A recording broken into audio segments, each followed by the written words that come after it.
خواجہ نظام الدین اولیاء محبوب الہی فرماتے ہیں ایک غوث کا غلام، غوث اعظم کا غلام غوث اعظم کی خانقاہ میں جاتا ہے، دیکھتا ہے کہ غوث اعظم کی خانقاہ میں ایک شخص وہاں پر تڑپ رہا ہے، ہاتھ پاؤں ٹوٹے ہوئے۔ تو غوث اعظم سے عرض کرتا ہے غوث اعظم، آپ کی بارگاہ میں آیا ہے، ہاتھ پاؤں ٹوٹے ہوئے ہیں، بڑی بری حالت میں ہے، اسے کیا ہوا، اس کی مدد فرمائیے۔ غوث اعظم فرماتے ہیں یہ ابدال ہے، ابدال، 3 ابدال میری خانقاہ کے اوپر پرواز کر رہے تھے، اڑ رہے تھے میری خانقاہ کے اوپر سے۔ مقام کیا تھا؟ ابدال تھا، ابدال میری خانقاہ کے اوپر پرواز کر رہے تھے۔ 2 ابدالوں نے دیکھا غوث اعظم کی خانقاہ ہے، ایک دائیں طرف چلا گیا، ایک بائیں طرف چلا گیا۔ اس نے کہا میں خود ولی ہوں، میں کیوں غوث کا عدد کروں، یہ وہ ابدال ہے، وہاں سے گرا میری خانقاہ میں، ہاتھ پاؤں ٹوٹے ہوئے ہیں۔ میں کہتا ہوں اڑنے والا ابدال غوث کی توہین کرے، اس کی یہ حالت ہے۔ زمین میں رینگنے والے کیڑے، تو گستاخی کرے گا تو تیری کیا حالت ہوگی۔ صحیح مسلم میں حدیث ہے، نبی علیہ السلام ایک یعنی صحابہ کے گروہ کے پاس سے گزرے، وہ یعنی پورا وہ ایک آپ سمجھ لیں ایک قبیلہ تھا، تو وہ مدینہ شریف کے قریب شفٹ ہوئے۔ تو نبی علیہ السلام نے فرمایا کہ آپ لوگ ادھر کیوں آئے ہیں؟ تو انہوں نے کہا کہ ہمیں نماز کے لیے دور سے آنا پڑتا تھا تو بڑی دقت ہوتی تھی، تو اب ہم مدینہ شریف میں ہی رہائش لے لی ہم نے تاکہ ہمیں جلدی مسجد میں پہنچ جائیں۔ تو آپ صلی اللہ علیہ وآلہ وسلم نے فرمایا تم جتنے قدم چل کے آتے تھے وہ تمہیں ثواب ملتا تھا۔ تو پھر واپس چلے گئے اس جگہ پہ۔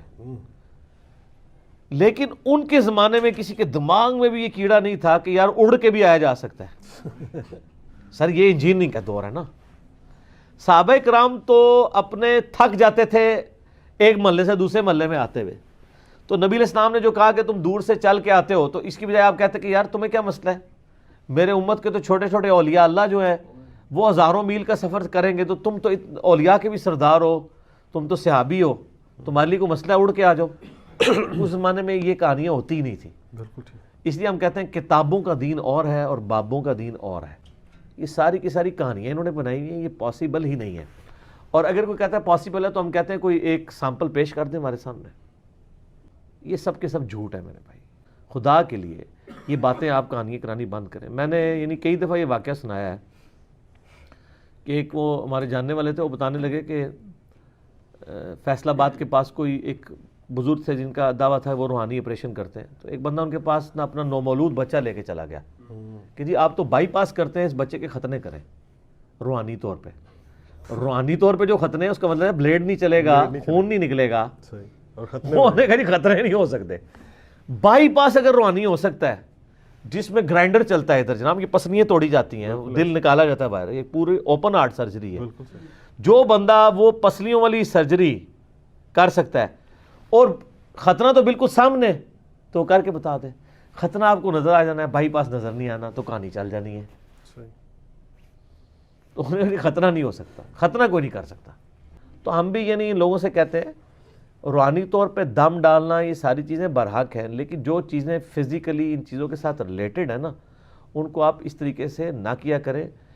تو یہ ساری باتیں اس لیے ہے کہ تاکہ آپ اپنے دماغ کھولیں، خدا کے لیے ان کے ہاتھوں میں نہ کھیلیں۔ یہ آپ کے ساتھ جو کھلواڑ کر رہے ہیں دین کے نام کے اوپر، ہماری آنے والی نسلیں سیکولر ہو جائیں گی جب وہ دین کا یہ والے پہلو دیکھنا شروع کریں گی۔ یہ جو کچھ آپ کو جعلی پیر ویڈیوز میں دکھا رہے ہوتے ہیں نا، اس طرح کی ویڈیو جو ہے نا وہ ڈیوڈ کاپر فیلڈ نے بھی بنائی ہوئی ہے۔ بالکل بہت ہے۔ او بڑے بزرگ جو تمہیں وہ اولیجن ہوتا ہے، اس طرح نہیں ہوتا۔ اسٹیچو آف لبرٹی اس نے غائب کر کے، ہاں وہ اس لیے کہ وہاں جتنے بندے تھے وہ کیمرے سے غائب کیا نا، فزیکلی تو غائب نہیں ہوا نا۔